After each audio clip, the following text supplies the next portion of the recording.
Hey Flower Tribe, it's Kelly Lehman from Cranberry Fields Flower Farm behind the camera and Lucy Lehman, and we're here today to show you guys what we do with our bulbs that have started to kind of sprout. They started to bloom before we had a chance to put them in the ground. So a lot of you have asked, well, if this starts to happen to you, if they start to bloom and they haven't been in the ground yet, do I wait the year and wait till next fall to put them in, or do I just put them in the ground? And the answer to that is put them in the ground.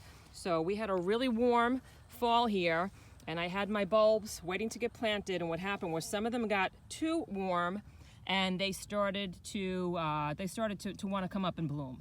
So I've got these little beautiful green growth stems that are coming up, and these bulbs think it's spring even though it's the end of October right now. But the rule of thumb is to put them in the ground anyway, because a lot of daffodils and tulips and alliums are super hardy. And even though this isn't the ideal condition to have them kind of coming up too early, put them in the ground anyway, because if you store them for an additional year, chances are they're going to be kind of rotted out and they're going to wind up kind of wasting away, and then they're probably not going to have any chance of growing the following year. So put them in the ground even if it's late, and like I said, they're super hardy and chances are they're going to come up anyway.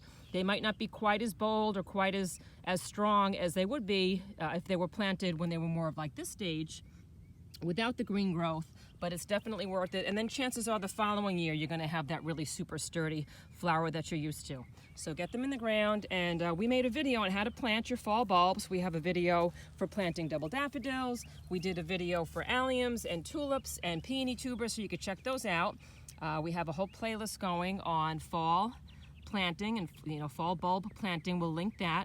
And with these guys, I have a problem with some of my soil on the farm, and this soil that I know is kind of depleted of nutrients, and I know it's depleted of nutrients because I have a soil test done every 3 years.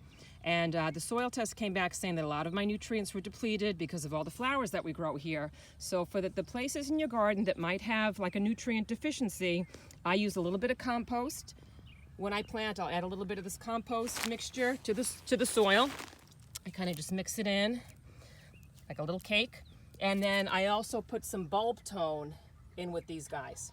Now if you have good soil, you can kind of skip this step. A lot of times, a lot of places on the farm, I'll just put these fall bulbs in the ground without any of these extra composting and without the extra bulb tone, but for areas that I know need it, I'll give them that extra boost, and that just helps me get stronger, more beautiful flowers. And so I hope we answered your question today about these bulbs, and please feel free to join us on our other videos, and I'll put some links below to our Amazon shop page where we have lots of great gardening ideas, and I also have a link to our burlap wrapped gifting company. We ship our flowers nationwide in beautiful burlap wrap gifts. So I will see you guys in the next video.